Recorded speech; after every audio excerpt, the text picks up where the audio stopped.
All right, welcome back. I have a special guest here in the studio with me, an absolute idol of many of us growing up over the years, and he's here to take us a bit of on a journey, hopefully, of how he got to where he is today. If you're anything near being a fan of Nollywood, even if you're not a fan, you definitely know him and his name. Tony Umez is here with us. Thank you very much, sir, for being here today. Thank you for having me. I read somewhere that you've been in this industry for 30 years. About that. About that, yes. That is unreal. What got you into it in the first place? Truthfully, money. Yes,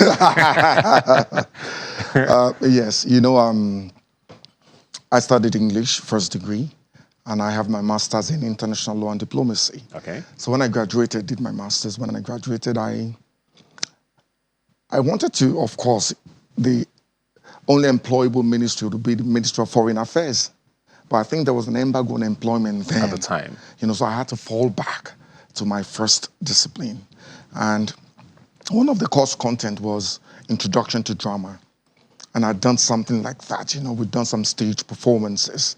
So it wasn't a difficult thing for me to decide on. Yeah. And of course, we have this model in Hollywood where you'll hear that somebody earned 20 million doing a movie and this and that. So I was like, it was wonderful there for was me. Potential there. Serious potential. But you're still talking at a time when there was literally no industry here. Yes, people were making films here and there. Yeah. But there was nothing you could really call a proper industry. Correct me if I'm wrong. No, you're right. And you have a master's degree. Mm-hmm. I'm also wondering how you tell people around you, then family, that, I have 2 degrees, but I want to go act. At a time when acting was seen as such an unserious profession. It wasn't serious because we didn't have a structure. Yeah. Just like you said. But, nobody told me not to do anything. Yeah.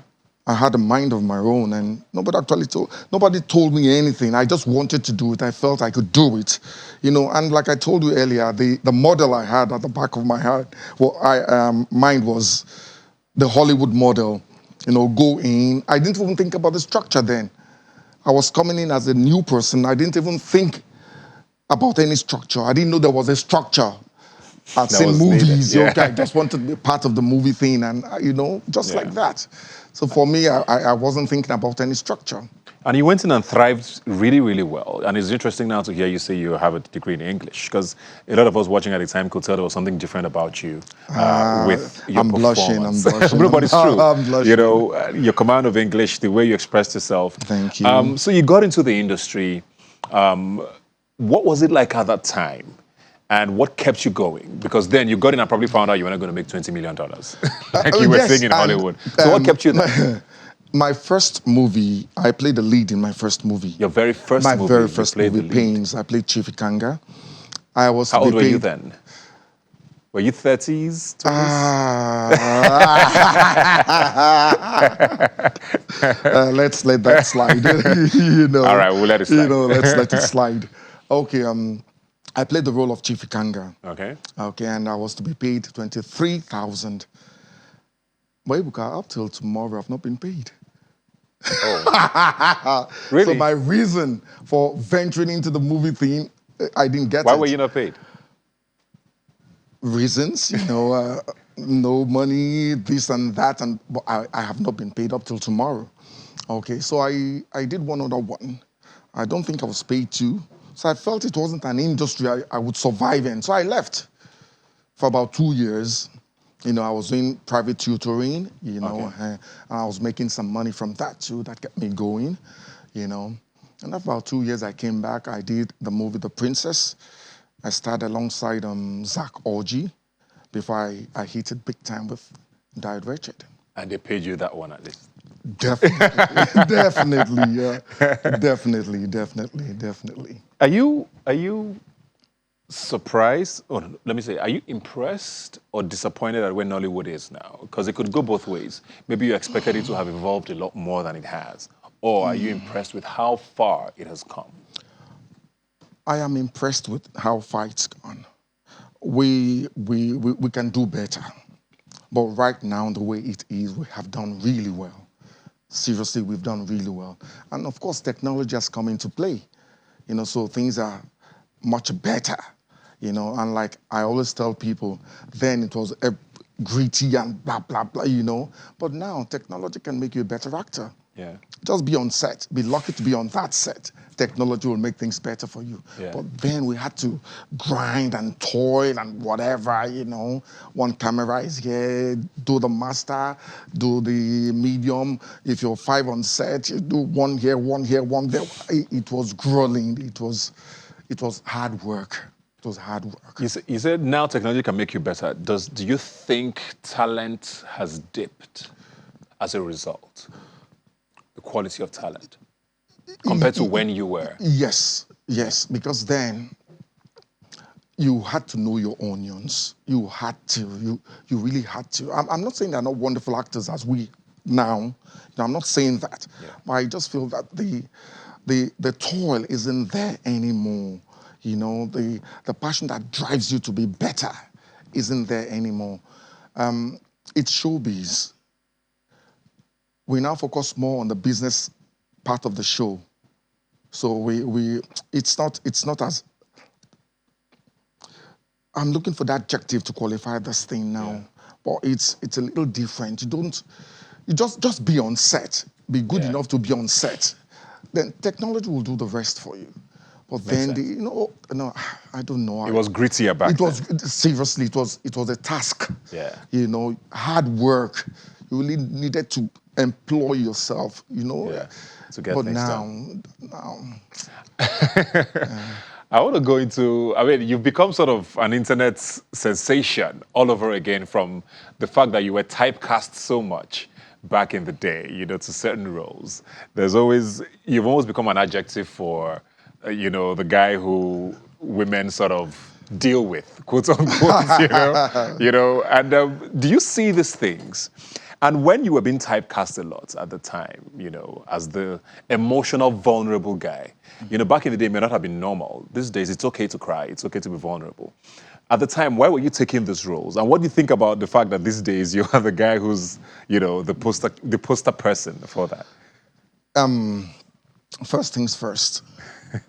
when you're given a script and they tell you this is the character you're playing, you go through the script. If you like it, you do it. Yeah. And of course, money is always attached to it. So money was always important for you? No, the script first. Okay. It has to be a good script, then money. Sometimes I tell people, I say, because after all said and done, to God be the glory. Some ends are contrived, So I tell them, if I'm playing Tony Umez, this isn't the way the thing will end. But of course, I'm not playing me. I'm playing a character. And if you search far and near, you will know that there is somebody that fits into that mold. Yeah. So I am playing somebody who will understand. You understand? Somebody in that mold that will understand that thing. And I'm trying to tell the viewers that whether you like it or not, there are people like this. Yeah. You understand? There are people like this. You can't take it away. But the script has to be good. The money has to be okay. and so I wasn't too bothered about being typecast. Yeah. I wasn't too bothered about that because even in Hollywood, you have typecast. Yeah. So once the money, Very key. But do you see all the memes these days? You say? Do you see all the memes and the jokes these days on I see social them. media? I see them. I see them. I enjoy some. I don't enjoy some, but they don't affect me. Yeah. They don't affect me negatively. It's part of show business. Yeah. So you need at some point in time to develop a thick skin, and don't let things bother you much. Yeah. So, you talked about taking a break when you started. It also felt like you have taken a break for a while as well in between at certain points in your career.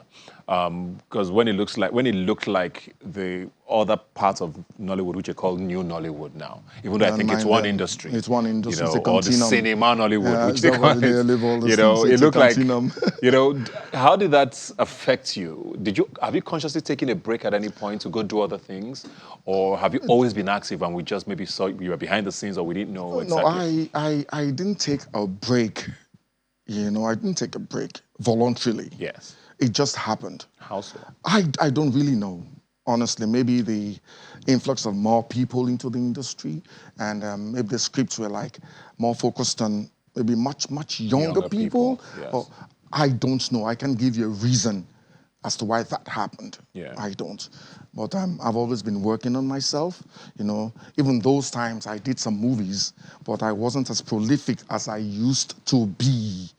But Yeah. then, I can't give you a reason, Yeah. basically, that this is, that this is what it is, or this what happened. I don't know. Were I you were can't. you possibly a victim of what we outside of the industry hear a lot about cliques and friendships and how casting works? If you're not cool with a certain pool of people, you might start slowly getting, I don't want to cast aspersions on yeah, people's integrity. Maybe not. I don't really have a reason.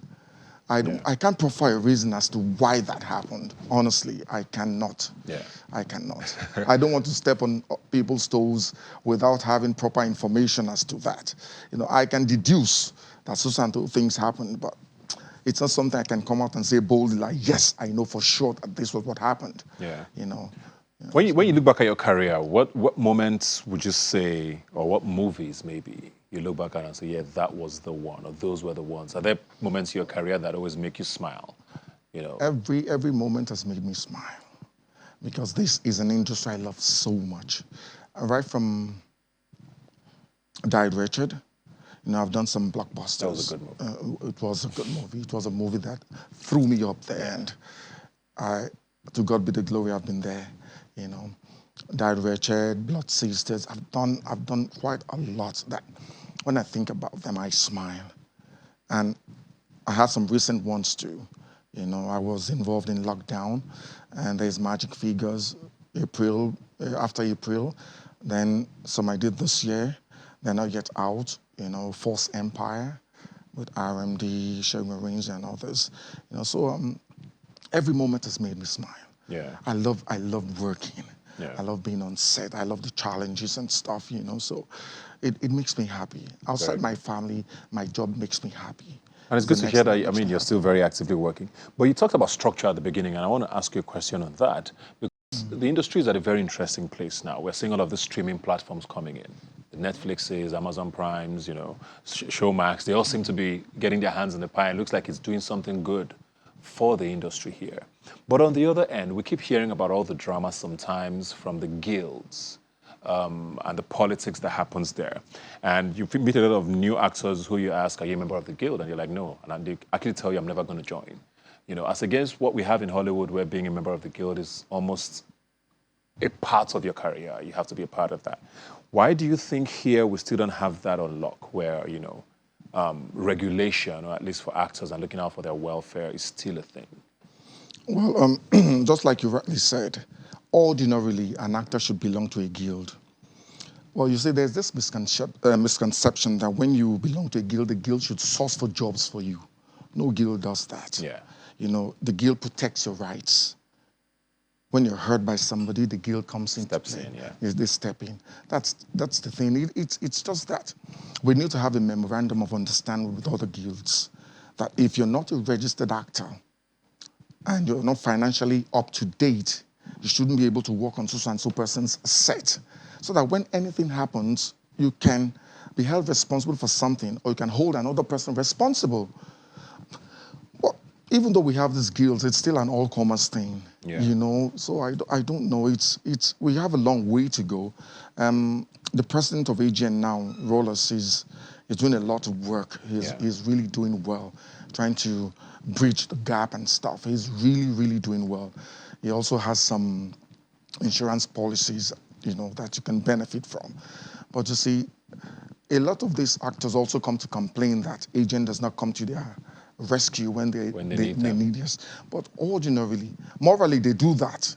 But if you look at it legally and legitimately, if you're not a member of a guild, you don't expect the guild to come to your aid. It doesn't work like that. But sentimentally, yes, you're an Yeah. actor. But you're not registered with me, so why should I come and help you? You're not financially up to date, so why should I help you? Why should I use other people's dues to source for whatever things you want? But, then sometimes some of our members, when they need to travel outside the country. That's when they run to AGN for help. Okay, I need my ID card. But we will get there. It's still a work in progress. You know, everything is a process. Yeah. You know, it's still a work in progress. We'll get there. Some people are coming to see the benefit of being. Maybe they feel AGN should do more, and I think Emeka Rollers is looking into that too. Yeah. You know, to make it more viable for people to come because join. it breaks a lot of our hearts when we see all of this posts sometimes about maybe some of our legends asking for money for maybe health conditions and things like that. And the question always comes, where's the AGN at this? You know, but I understand it's still a work in progress, and hopefully we can, you know, surpass all of that. But I want to ask you, your private life, interestingly, is very, very quiet. And I know it's a conscious effort. But for an industry where they say, you know, all of this helps, the showbiz or the personality or the person's, you know, brand to grow, the more you're seen or the more you give off, the more you are visible and the more work you get. How have you been able to do that where almost nothing is known about you besides, which is why people almost, you know, assume that it's Tony Umez they watch on TV is Tony Umez. You know, that is how he probably is in real life because we know nothing about you outside that. It's just like you said, it's a conscious thing. I want to have a public life as separate from my private life. I go there, do stuff as an actor. I come back, stay home as Tony Umez, you know, and I think so far, so good for me. I'm an intro extra. I like being alone, does not make me a lonely person. I love being with my family. They give me great joy, but I also derive great joy when I work. So I've been able to, you know, carry it well. Yeah. You know, I really don't know. I really don't know. But I just want the Tony Umez public, Tony Umez private to still be Tony Umez public and private. I still want that to remain. So I can have my peace. I can enjoy. When I'm offset, let me enjoy myself, you know. Let me be at peace with myself. You know, I said I'm an intro extra. I find joy being alone. But when I'm with friends too, I still find joy. I enjoy myself. I don't consciously, I can sit with you or with a couple of friends, you know, in a quiet place, maybe take one or two bottles, stay from night till morning. But if you situate us in a club, it's not really for you. Because I will need to shout to get your attention. And I am an R&B person, basically. You know, so I'm cool like that. You know? Fair enough. For the final note now, before we go, I mean, anything you're working on, we need to keep our ears open for. Oh, yes. A couple, but the major one that we're really working on is a series, you know, Lagos Baby Boy. You know, it's you need to. It's a beautiful. That's out soon. Very, very soon. We've done the audition. Okay. We did the second one yesterday. Okay. You know, on Saturday, yesterday on the 4th. You know, that was when we did the grilling session. You know, the first one was the screening. You know, we shortlisted some people. So it's going to be a bomb. It's looking forward to that. It's going to be a bomb, believe me. And tentatively, we've done our casting for some major roles. We have Itinamba, the Itinamba. You know, I'm also involved as an actor and a director. Oh wow! Okay, yes. And my crew is solid as they come. Solid as, in fact, don't worry, we'll give you updates. It's going to be looking a forward bomb. to that. No, the title already had my attention. It's really going to be a bomb because I love doing wonderful scripts. Yeah. So, and that was why I said, you know, in those days, it's the show part of the business we knew. When you get a script and you're enamored with the script, you want to do everything to be part and parcel of that thing, you know. That's how the script gets me. Okay. Anytime I go through it, 13 episodes are going to shoot first. Anytime I go through it, and we have this young, wonderful writer, Destiny Obehi. Oh my goodness, that guy is. Don't worry, you'll see. It's going to take the industry by storm. Believe me. Can't wait. Lagos Baby Boy. Lagos Baby Boy. We'll be looking out for that one. Thank you very much, Tony Umez, for being here today. All the best with everything. I want to see more of you, man. So keep doing the good work. I will do that. Keep doing the good work. Thank you very much. Thank you.